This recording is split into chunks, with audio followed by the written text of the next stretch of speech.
when Joe asked me to do this, I said no. I'd never done it before, and he kept asking me, and off and on, and but I kept thinking, well, what in the world would I preach on? I have no idea. So I Googled. I was like, well, okay, what did Jesus talk about a lot? I Googled that and found out he talked a lot about the kingdom of heaven, and I was not really sure what that meant, so I figured I'd leave that for Joe to tackle. Next up on the list is money and possessions, and I was like, perfect.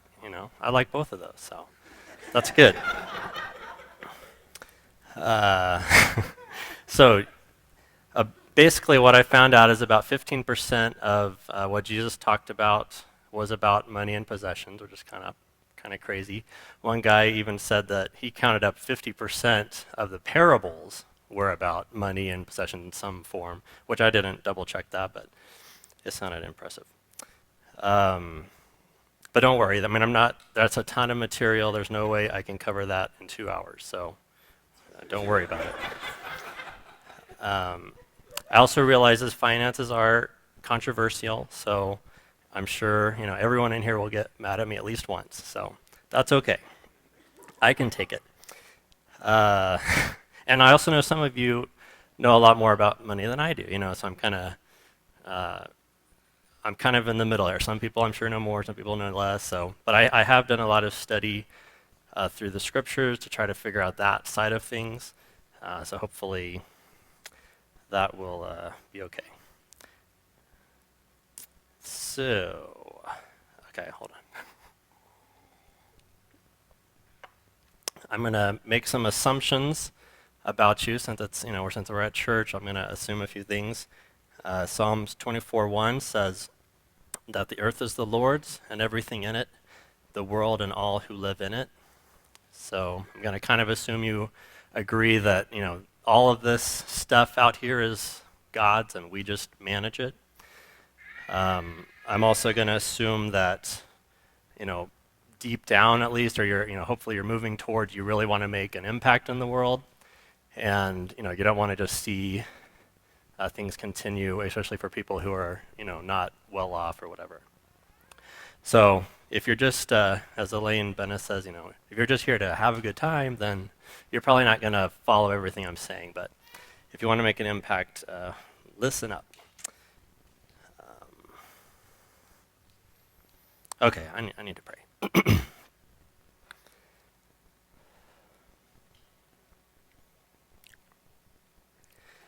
Lord, I just pray that you'll help me communicate clearly what I've learned about finances over the years.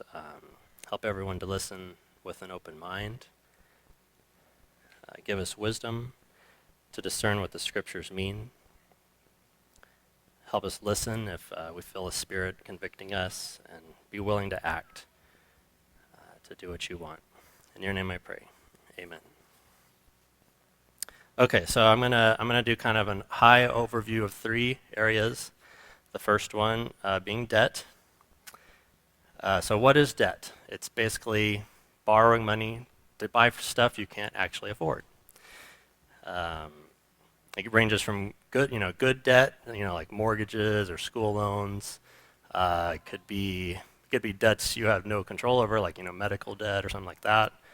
It could be kind of what's considered normal debt, car loans or maybe appliance loans, things like that. To what can be really damaging, your credit card debt that you don't pay off every month can be really damaging, or like payday lenders is super bad. So where am I? Okay, so what's the Bible say about it? Proverbs 22:7, the rich rule over the poor, and the borrower, that's us, is slave to the lender. It could be the bank or credit card company, whoever. So who in here wants to be a slave? No hands. Yeah, me either. It's kind of ironic, here in America, the land of the free. About 2/3 of Americans are in some sort of voluntary debt. And it's kind of crazy. What's the number one thing couples fight about? What? Money. Okay, right. That's commonly accepted. I asked Veronica if that was true. She said that's commonly at the top of the list. Um, let's see. The reason why, debt, it feels like this huge weight on your shoulder. You may not even recognize it, but it's this invisible weight. It's having to meet these obligations every month. It's cutting out of your take-home pay. It's going to create a lot of unnecessary fights with your spouse. So that's a part of it. Okay, if you have your Bible or computer or whatever, turn to Romans chapter 13. Romans chapter 13, verse 7 and 8. Give to everyone what you owe them. If you owe taxes, pay taxes. If revenue, then revenue. If respect, then respect. If honor, then honor. Let no debt remain outstanding, except the continuing debt to love one another. For whoever loves others has fulfilled the law.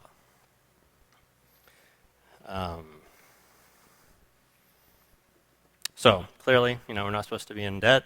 If we are in debt, we're supposed to get out as quickly as we can. So I'm going to get real specific for a minute. In America, car loans are super common. Many people don't even think they can get by without a car loan, especially if you drive one of those. But it is possible to not have car loans. Lots of people do it. Veronica and I have never had a car loan. We've been married 17 years.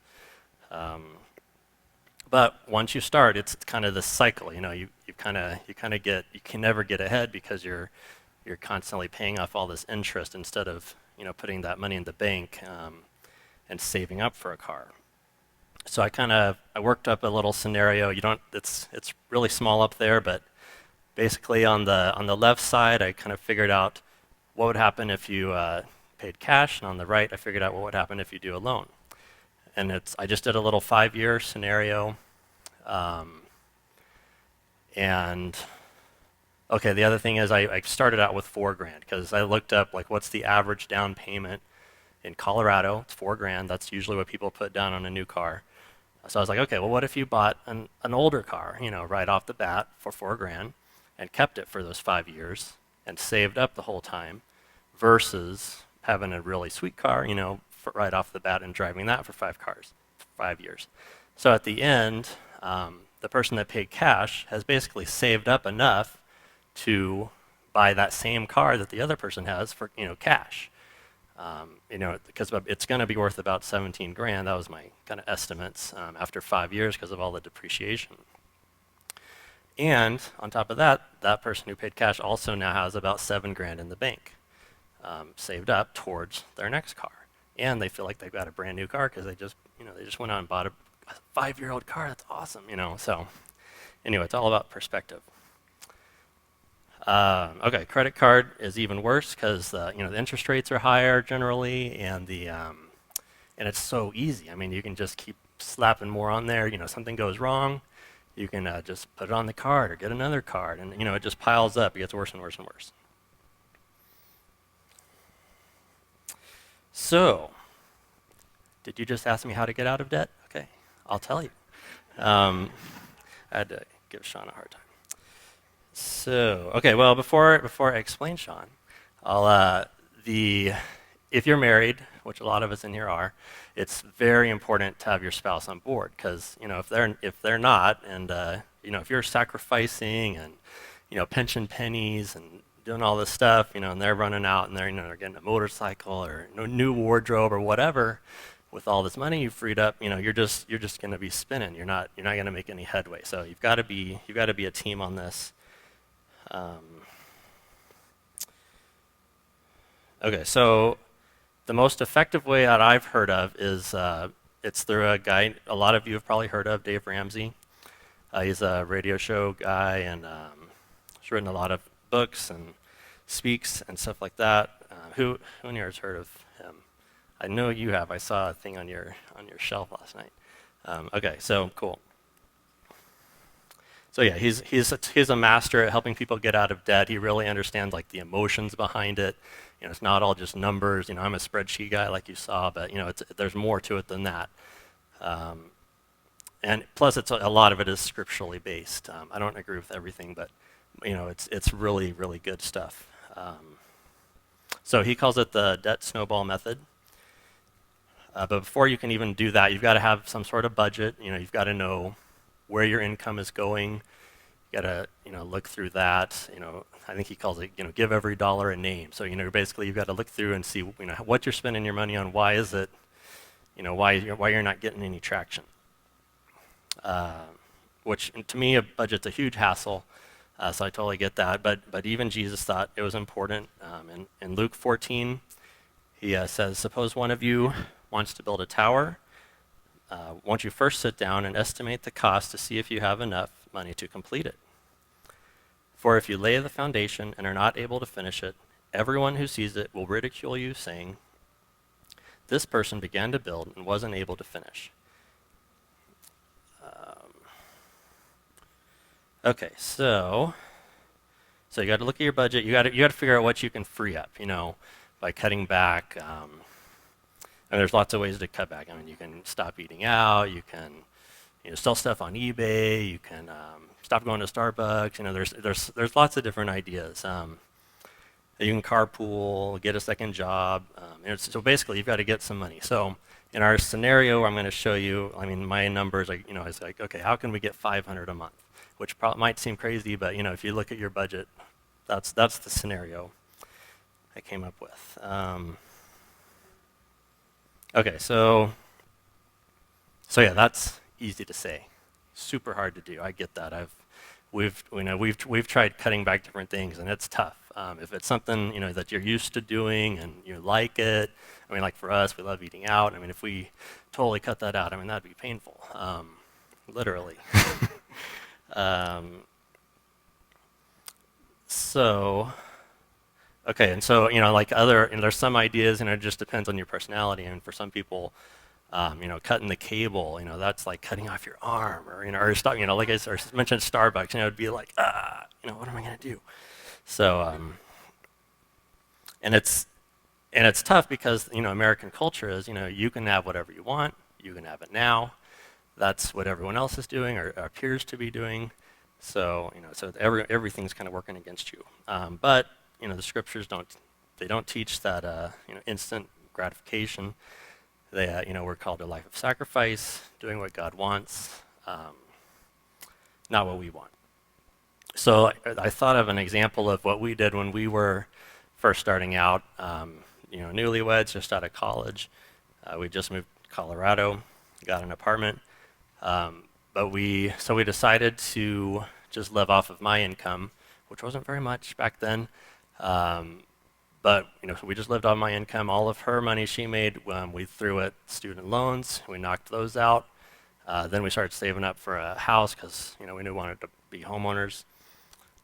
So what we did at first is, you know, we got this little 2-bedroom apartment, and this is actually too big because we didn't even have washer dryer hookups. I mean, we were trying to cut back, but after about a year, we're like, man, we're not getting any traction and getting this down payment. So we actually downsized to a 1-bedroom, and just saved us, you know, back then I think it was $100 a month, but you know, that was still, it was helping us gain some traction.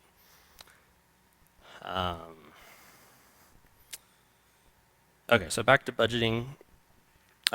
Dave Ramsey, you know, he talks about before you even start the debt snowball, first you've got to get a little emergency fund of $1,000, because otherwise, you know, something bad's going to happen. It always does. You know, your tire blows out or whatever, and now you've got to put it on plastic again. So you're just kind of digging yourself into a hole further. So get the $1,000 so that you can cover those things that are going to come up always.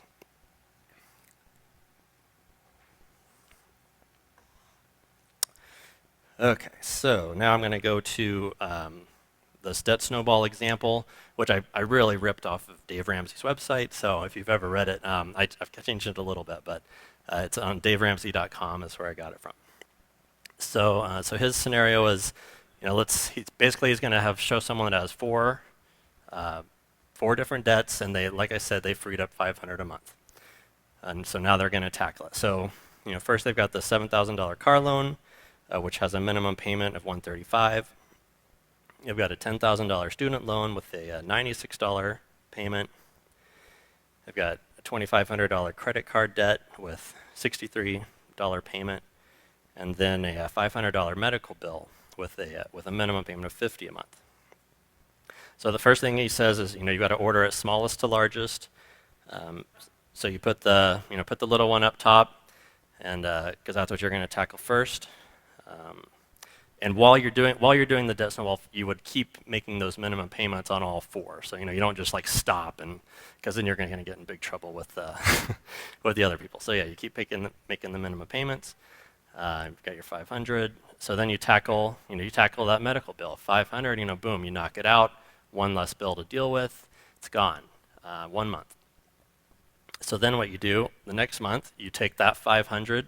You take the 50 that you were paying on the medical bill.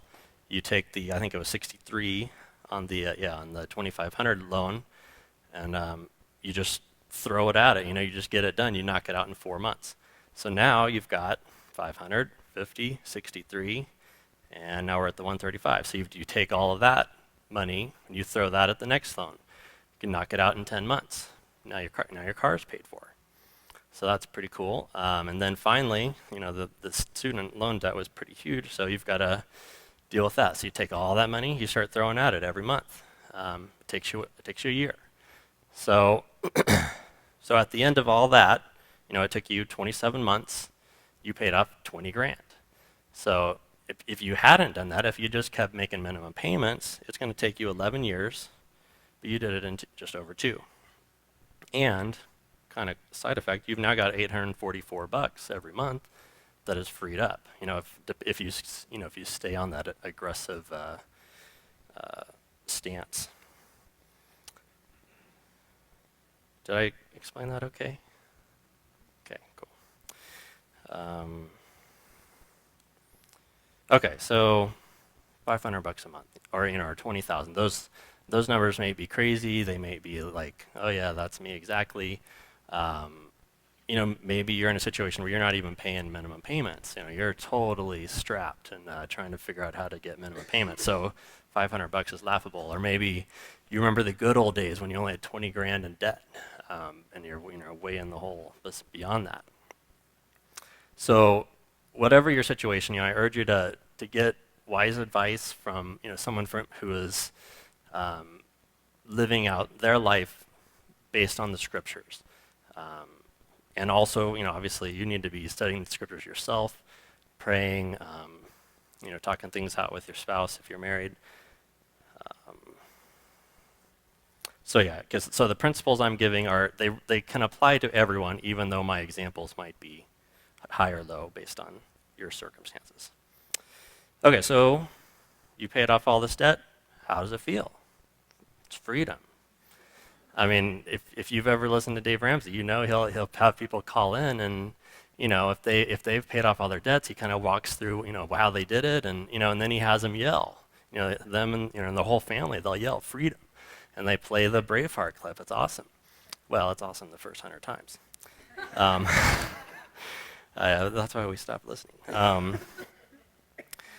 No, that's not true. What we did, because we used to listen to it. I don't know why we do this. We'd listen to it in the car, and I had it on an iPod, and I would just fast forward through all the debt-free stories, because they all got so repetitive. They got to be the same, but they're still awesome because, those people put in a ton of work to get to that point. So, okay. So you've got the freedom. So what does that mean? You've got career flexibility. I mean, if you've been in a high-paying job that you hate, you could probably do something that you enjoy instead. You could, instead of working overtime, you could be spending time with your kids. I mean, things like that. You could go on nicer vacations, maybe. You could save more. You could give more. So there's all these things you could do once you get those payments out of your life. Okay, so speaking of saving, let's move on to the next topic. Saving in retirement. I'm gonna go through several different verses on this because it's a tough one, I think. But it'll give you like a broad overview. of what the Bible says about it. And by the way, all the verses are going to be an NIV translation for a simple reason. It's on BibleGateway.com. That's the default, and I was too lazy to change it, so I had to have a Seinfeld reference. Sorry. Actually, that's my second. Okay, where are we? Okay, I'm going to jump right into Proverbs. If you're a saver, you like some of these verses. Dishonest money dwindles away, but whoever gathers money, little by little, makes it grow. So it's common sense, Proverbs 13:11. A little later, first of all, it's a good warning against get rich schemes, things like that. But it's also an encouragement to save and make it a regular habit. Every paycheck to save little by little. A little later, Proverbs chapter 21, verse 20. The wise store up choice food and olive oil, but fools gulp theirs down. So, instead of living hand to mouth, you should be saving up a little bit.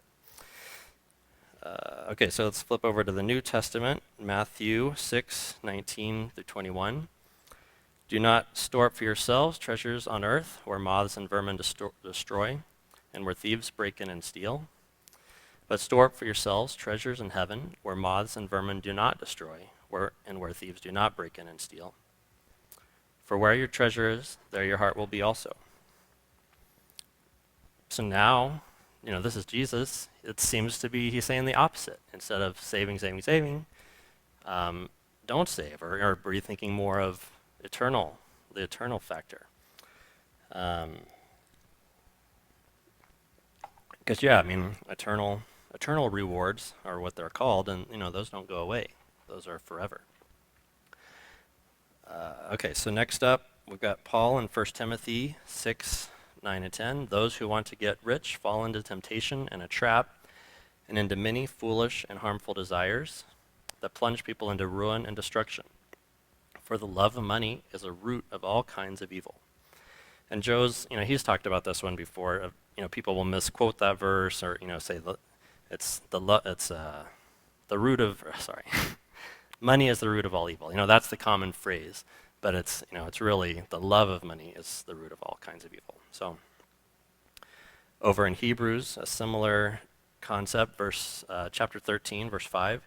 Keep your lives free from the love of money and be content with what you have, because God has said, never will I leave you, never will I forsake you. So, be content with what you've got and rely on God. Those are super important. Okay, so I mentioned this topic is tough for me.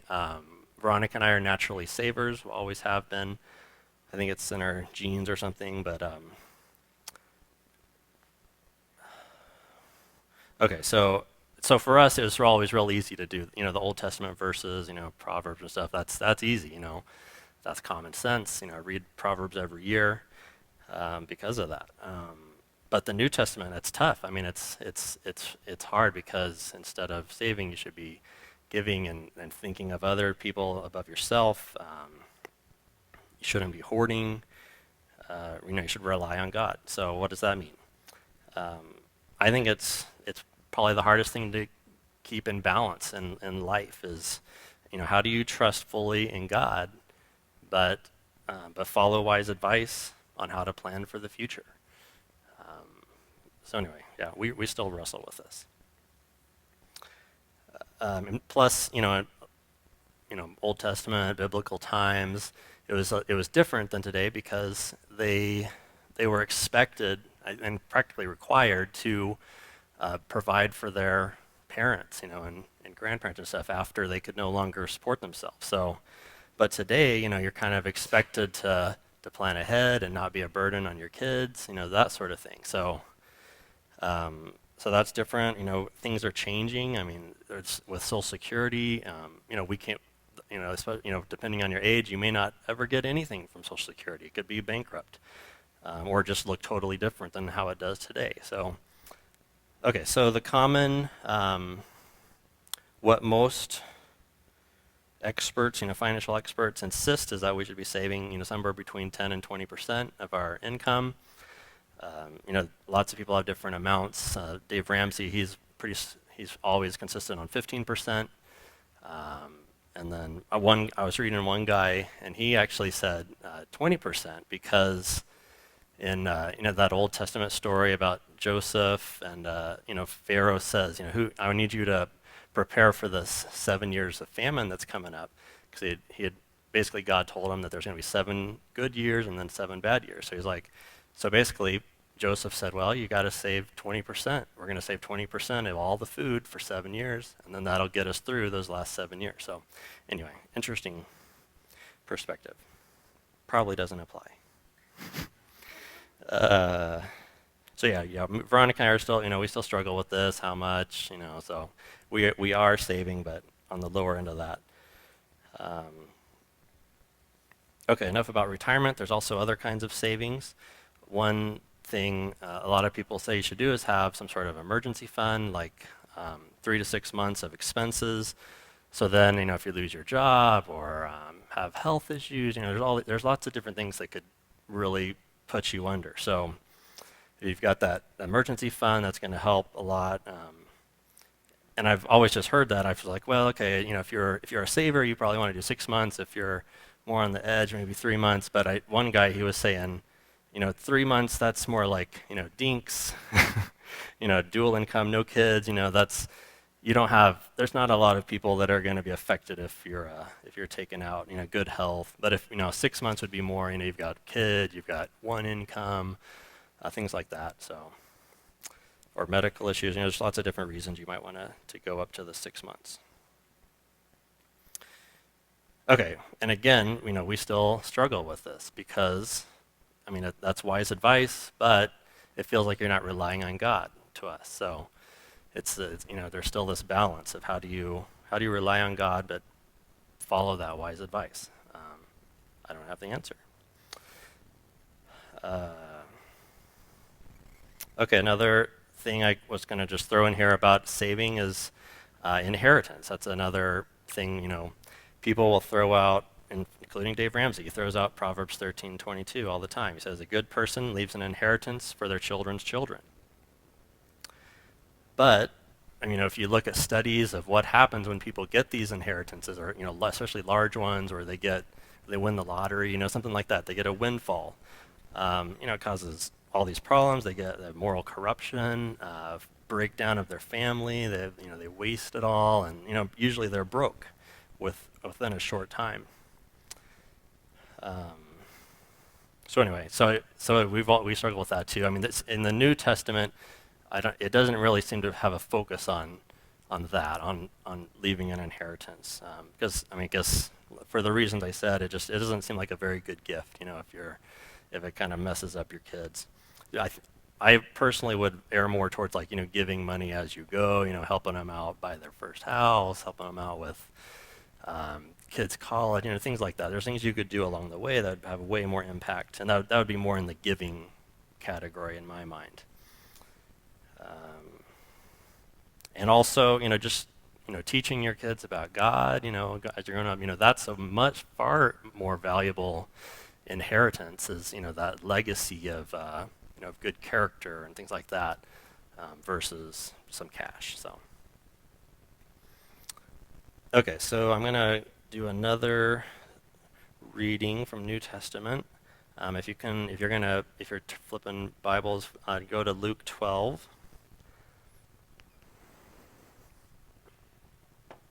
It's Luke 12, chapter 12. Sorry, verse 13. Okay, someone in the crowd said to him, "Teacher, tell my brother to divide the inheritance with me." And then, my paraphrase is, Jesus replied, "Dude, who appointed me a judge between you?" Then he said to them, "Watch out. Be on your guard against all kinds of greed. Life does not consist in an abundance of possessions."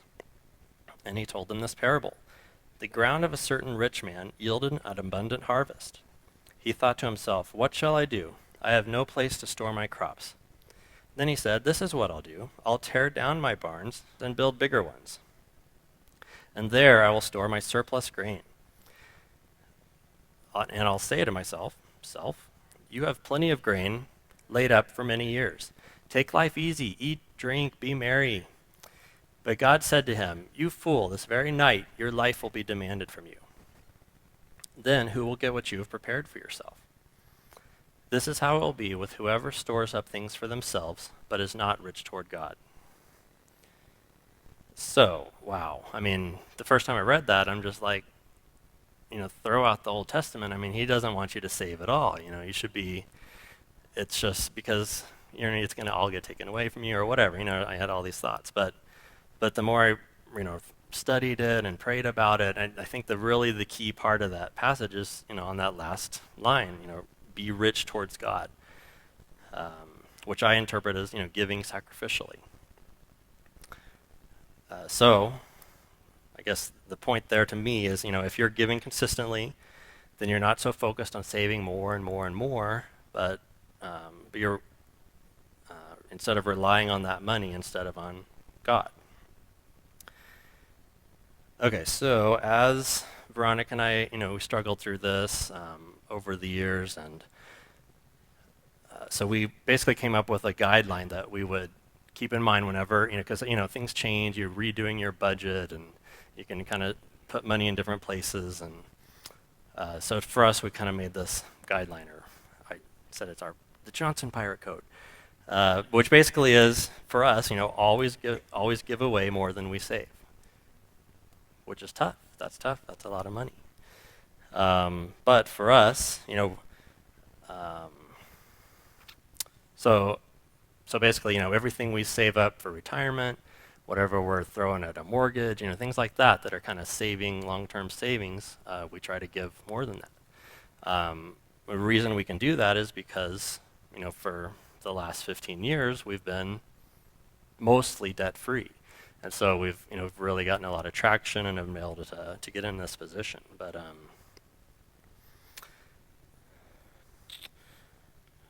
okay, so Pirate Code. I had to throw this in. Pirates of the Caribbean. They're more called guidelines than actual rules. So, but seriously, we do try to follow it, and it's not easy. I mean, yeah, we just went through it the other day. So,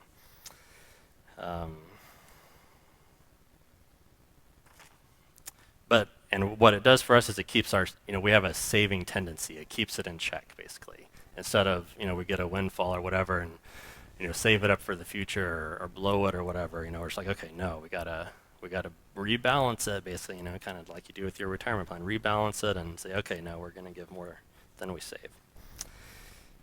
Okay, so that leads us to the final topic, giving. I told Joe that's what I was going to preach about, and he thought I was joking, but I really am going to try this.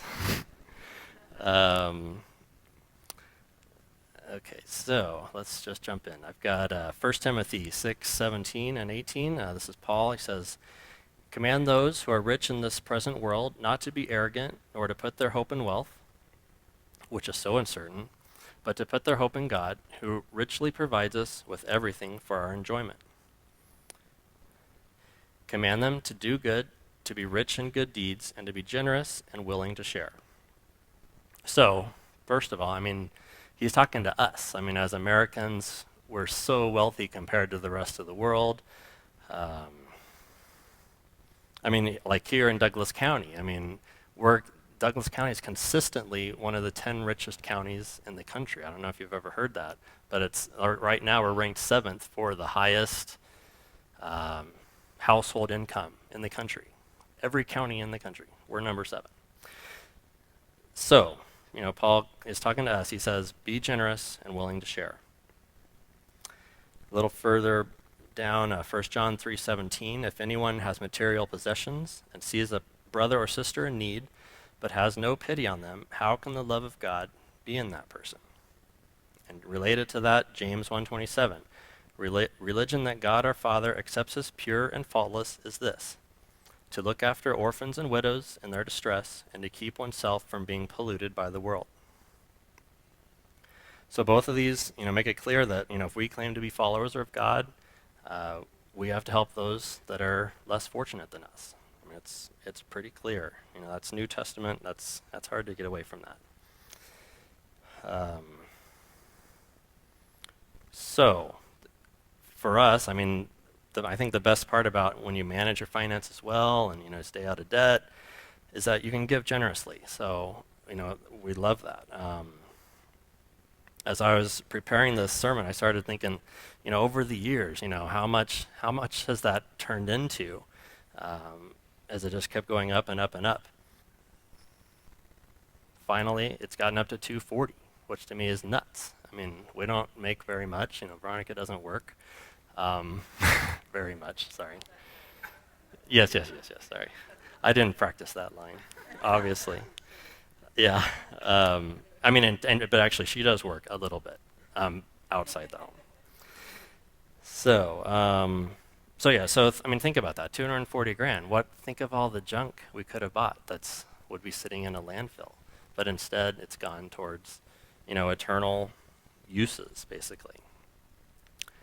Okay. So, I don't want to sound like I'm flaunting, how great we are with money or anything like that. And I also don't want to say, everyone has to do things the same way we do it, or how Dave Ramsey says. There's other ways to manage your money, and we've made mistakes over the years. I didn't really have a chance to cover any, but we've made mistakes. I know we're going to make more. That's just part of navigating life. But again, I'd urge you to study the scriptures on this stuff. Talk to someone that you trust about your specific situation, whatever. So, and pray, definitely pray.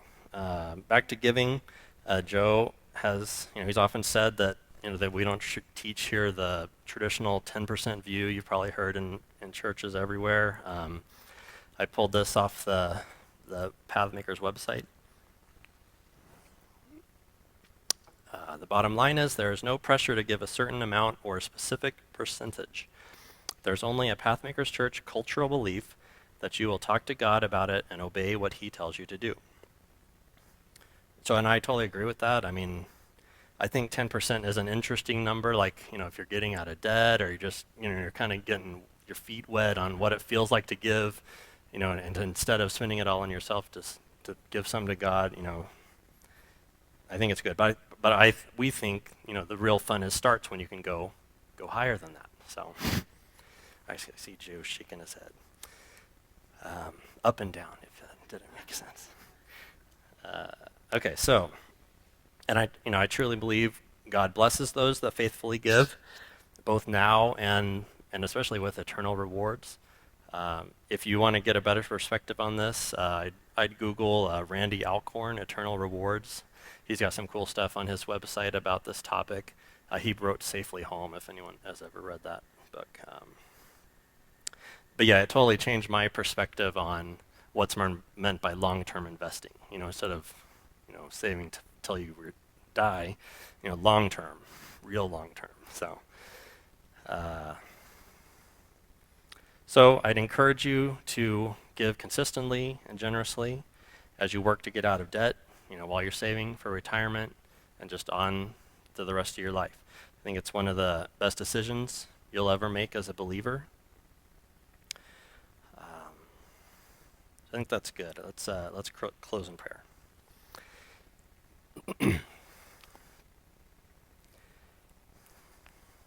Lord, I just ask you to give us diligence to learn better ways of handling the money you've given us to manage. I pray that you give us wisdom and a heart of giving as we faithfully obey what the scriptures say about finances. Just bless us so that we'll be able to give even more. In your name I pray, amen. So, not yet, sorry. Boom. So anyway, I've covered a ton of stuff here, buried you with a lot of material. If you want more info on the debt stuff I talked about, I can suggest Dave Ramsey's Total Money Makeover. You can get it free from the library. And then, if you want to help some finances there. It's like $9 for Kindle, or you can for a few bucks you can buy like a Dead Tree edition. I think made out of paper. Um, there you go. He's got a whole box. Maybe not the newest version. But anyway, it doesn't matter. Like I said, any of the old ones, it's got the same. It's got the he's called some 7 baby steps and the death snowball, and so he goes through all that. Uh, if you want to sit down one on one with me or as a couple with me and Veronica, we'd love to do that. Talk through some stuff, point you in the right direction, or you can email me, steve@stevejohnson.org, and that's it. So thanks for listening. Godspeed on your financial journey.